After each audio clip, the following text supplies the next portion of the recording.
malam secara berjamaah dengan diikuti dengan salat sunat tarawih. Kita tidak terasa sudah malam ke-9. Besok itu sudah sepertiga. Kita bersyukur karena kita telah mengikuti semua, dan yang paling penting kita semua adalah sehat-sehat. Karena banyak saudara-saudara kita yang pengen seperti kita tapi tidak bisa. Allah memanggilnya sebelum Ramadan. Banyak. Tadi siang 2 adalah berarti tidak sampai malam ke-10. Allah manggil. Jadi kita bersyukur kalau kita sehat-sehat mengikuti seluruh rangkaian kegiatan ibadah Ramadan sampai pada akhirnya kita bisa menyelesaikan seluruh. Selanjutnya salam dan selawat atas junjungan Nabiullah Muhammad sallallahu alaihi wasallam, karena beliaulah diutus ke dalam alam fana ini kita bisa menjadi beriman sampai saat ini, menjalankan dinul Islam, dan ini sebuah kita bersyukur.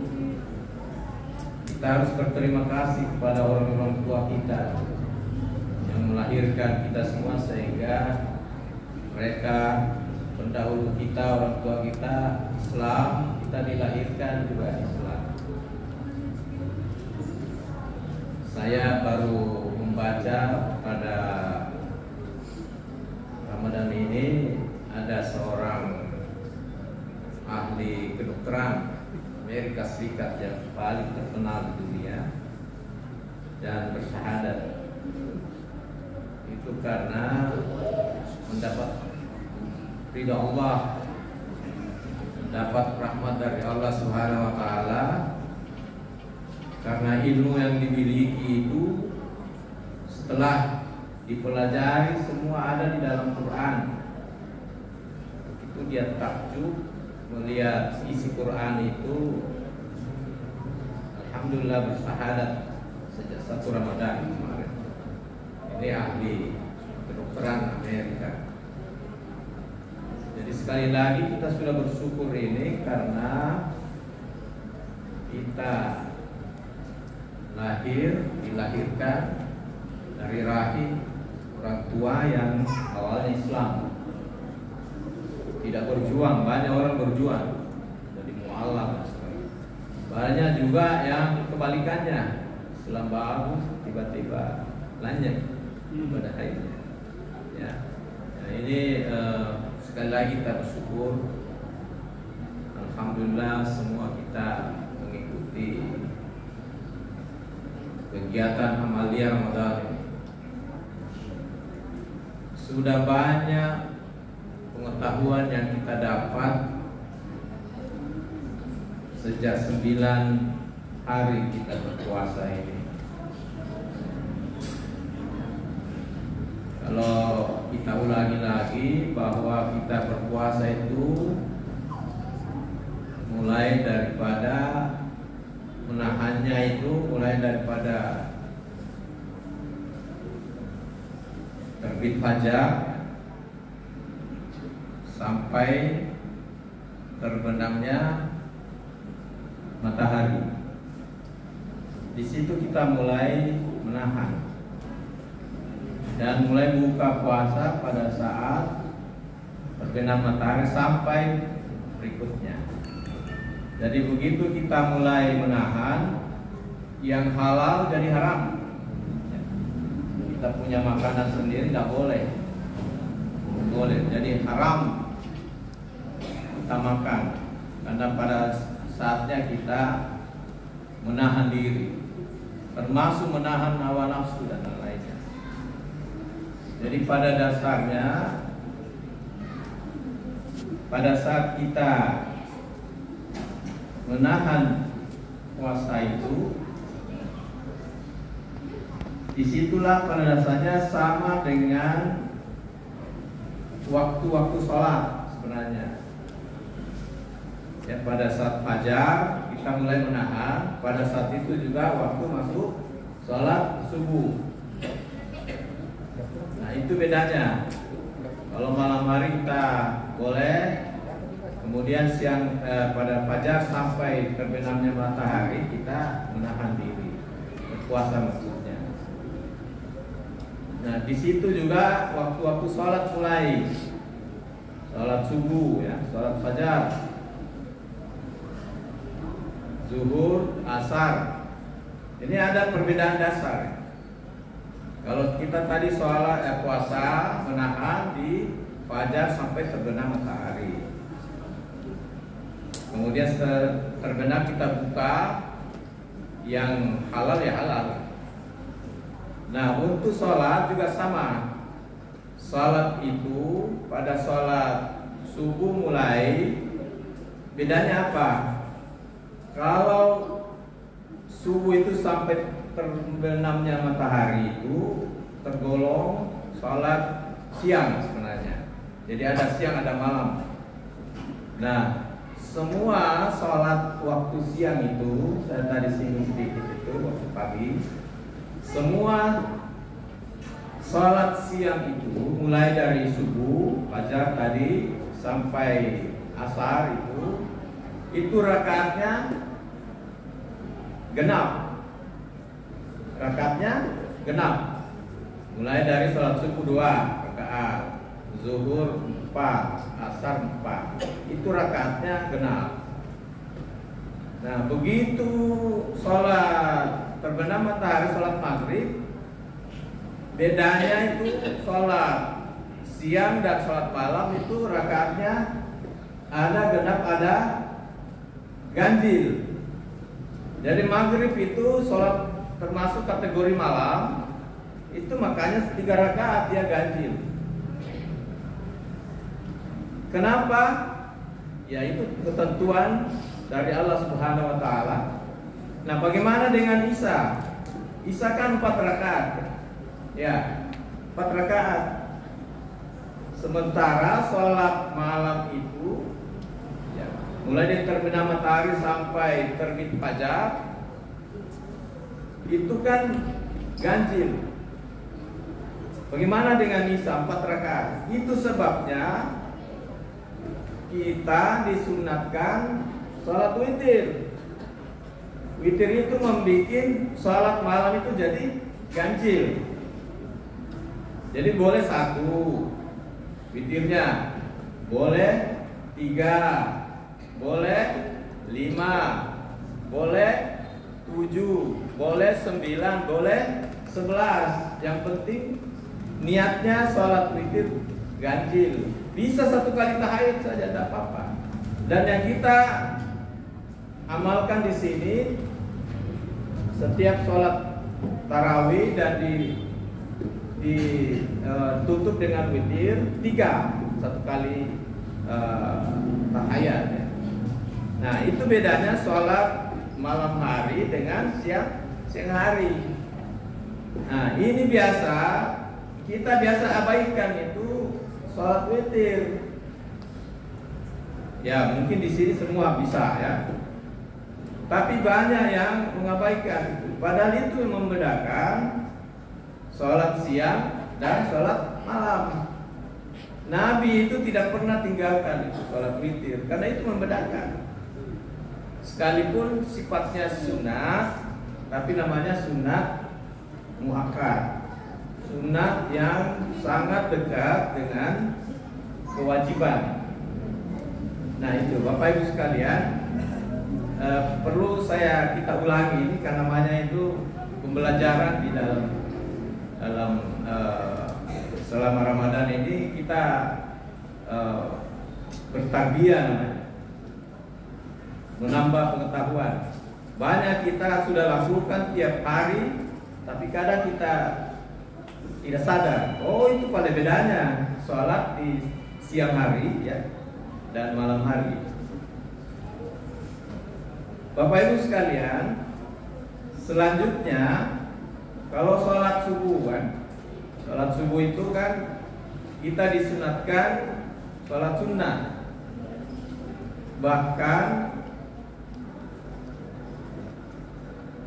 Rasulullah Sallallahu Alaihi Wasallam menyampaikan bahwa sholat sunat sebelum subuh itu amalnya atau pahalanya jauh lebih besar daripada dunia. Salatul fajri khairun minad dunya wa ma fiha, dan apa yang ada di dalamnya. Maksudnya itu isinya. Ini gampang menyebutnya, tapi pertanyaannya apakah kita konsisten melakukan ini? Padahal ini sudah janjinya Rasulullah. Kalau Rasulullah sudah sampaikan, insya Allah Allah akan memberikan kita bahwa orang yang sholat sunat subuh sebelum fajar, ya sholat fajar, sunat fajar itu jauh lebih besar pahalanya dibanding dengan dunia dengan isinya. Itu saja sudah kita tahu semua, tetapi masih susah dalam melakukan secara konsisten. Nah, ini barangkali kelemahan kita. Tapi saya yakin di sini sudah siap semua. Buktinya sampai sekarang full masjidnya. Mudah-mudahan tidak maju-maju terus. Biasanya kalau semakin mengarah ke tarawih hadis, semakin maju juga. Tapi salah tidak di sini. Jadi masalah salat sunat subuh tadi, sekali lagi ini enak disebut, menyebutkan, tetapi dalam pelaksanaannya biasa tongi bolong-bolong. Nah, termasuk saya barangkali masih sering bolong-bolong sholat sunat subuhnya. Kenapa kita seperti itu? Karena memang pada dasarnya manusia itu lemah. Biasanya kita itu real-realnya, kalau lagi ada maunya rajin-rajin sembahyangnya. Termasuk itu mahasiswa kalau musim ujian tuh panjang-panjang itu doa-doanya. Karena memang dasarnya manusia seperti itu. Dia suka yang real-real, yang kenyataan. Misalnya ibu-ibu di belakang, ibu, kalau misalnya ada uang saya pegang 100.000, baru saya sampaikan kalau datang di sholat sunat subuh di masjid. Sebenarnya kalau ibu-ibu tuh lebih afdalnya di rumah, tapi ini contoh saja. Datang di sholat sunat subuh di Masjid Al-Muqlisin, ada uang 100.000, ku kasih ki. Nah, ini bagi yang mungkin kosong di kantongnya, dia bilang, mau kau aja pas-pas kan ya ki ya, 100.000. Tapi yang sudah banyak rekeningnya, dia bilang, masih ngantuk kan? Nah, begitu kan? Tapi saya tambah lagi misalnya, kalau ada hadiah kasih 1 juta, mau datang. Yang banyak rekeningnya dia bilang, masih ngantuk kan? Tapi yang tidak nafas sakit, karena real kita dapat. Nah, ini kelemahan manusia ini. Ku tambah lagi, mau 10 juta. Kalau datang di sholat sunat subuh di sini, tapi ada masalahnya, hujan deras, oke, hujan deras ini, banjir lagi sampai lutut. Tapi kalau datang di pasar-pasar gampang berapa? 10 juta misalnya. Nah, pas satu nganjung. Nah, itu karena manusia itu real. Nah, pas gitu. Tapi begini lagi ada tantangan. Mau datang, kasih 100 juta. Datang kita, tapi airnya sampai di leherku. Ya, hujan betul nih. Datang kita sholat sunat subuh, hujan deras, ku kasih 100 juta. Tapi apa yang terjadi? Banyak ular di jalan. Mau 100 juta. Tapi begitu nalihat ya, kok 100 juta jo. Langsung Nabi sama istrinya, ibu, ambil itu parang kan. Kalau ada ular nanti, paksa gila, nanti saya ngambil. Kalau perlu gendong itu nggak kena dapat 100 juta. Nah, itulah manusia seperti itu. Taunya yang real saja. Padahal kita sudah sampaikan oleh Allah SWT melalui Rasulullah SAW bahwa kalau salat sunat subuh itu pahalanya jauh lebih besar daripada dunia dengan isinya. Di dekat ini, hujan ini. Betul saya bilang tadi. Langsung Allah menurunkan hujannya karena kita cerita hujan. Masalahnya kita tidak sabar. Kita tidak sabar. Maunya real saja. Ini problemnya manusia itu. Di situ kelemahannya manusia. Bayangkan kalau kita paksa diri kita, kondisi seperti itu kita paksakan sedikit-sedikit, insya Allah menjadi habit. Tidak enak dirasa itu, khususnya untuk bapak-bapak sholat di rumah. Apalagi kalau subuh, kecuali kalau lewat gitu. Itu problemnya, Bapak Ibu sekalian. Oleh karena itu, melalui Ramadan ini kita upayakan melengkapi seluruh sholat-sholat sunat kita. Karena memang kita disuruh menunggu.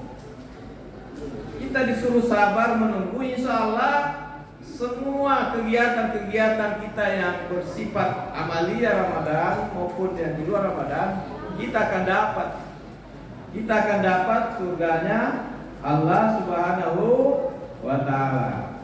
Mau kita masuk surga Bapak Ibu? Sedikit dengar, barangkali masih setengah-setengah. Mau kita masuk surga toh? Tidak hujan juga karena Bapak Ibu sekalian, oleh karena itu upayakan ini Ramadan ini kita optimalkan, karena belum tentu kita bisa dapat Ramadan berikutnya. Tidak ada yang jamin, saya secara pribadi tidak ada yang jamin bahwa saya masih mampu dapat Ramadan berikutnya. Jadi upayakan. Dan yang terakhir adalah, ini adalah waktu-waktu terakhir, 10 terakhir bulan Ramadan itu kita menunggu ada namanya malam Lailatul Qadar. Malam Lailatul Qadar. Kita sudah dijanji, inna anzalnahu fi lailatul qadar. Wa ma adraka ma lailatul qadar. Lailatul qadar khair apa? Min alfi syahr.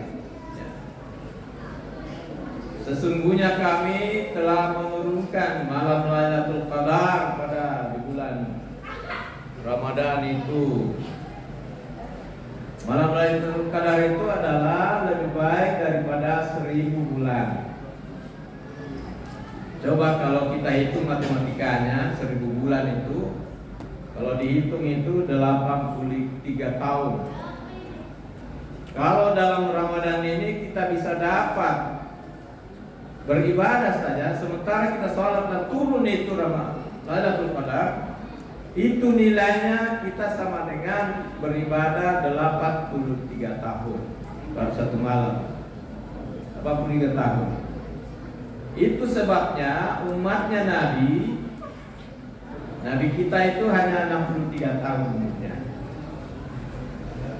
Tetapi kalau dari umur kita sekarang, saya sekarang ini 60 tahun. Saya tidak tahu, mudah-mudahan enggak patuh satu malam. Siapa tahu malam tahun ini kita dapat. Kalau 10 dari umur kita itu 10 kali kita dapat malam Lailatul Qadar, berarti kita sama dengan umurnya berapa, Bu? Pak? 836 tahun. Nah, mirip-mirip sama dengan Nabi Adam, Nabi Ibrahim. Ya. Nah, itu sebabnya umatnya Nabi itu memang pendek-pendek umurnya, tetapi nilai ibadahnya melebihi daripada nabi-nabi sebelumnya. Ada nabi-nabi sebelumnya itu kalau umur 100 tahun masih muda sekali. Ada yang umurnya 300 tahun, 500 tahun, 800 tahun, ada 1000 tahun.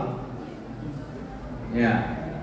Nah, kita bisa kualitas hidup kita sama dengan mereka itu kalau kita bisa mendapatkan malam Lailatul Qadar selama hidup kita, mungkin 10 kali Ramadan itu kita sama dengan hampir 900 tahun kita punya kualitas hidup.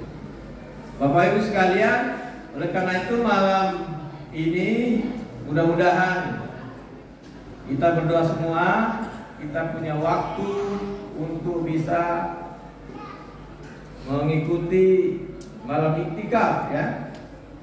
Mulai malam ke-21 sampai ke-30 kita punya program di sini. Kita daftar memang ini. Ya, karena belum tentu kita bisa dapat lagi tahun depan. Sekira demikian kami sampaikan. Mohon maaf jika ada hal yang kurang berkenan. Billahi bismillahirrahmanirrahim. Assalamualaikum warahmatullahi wabarakatuh.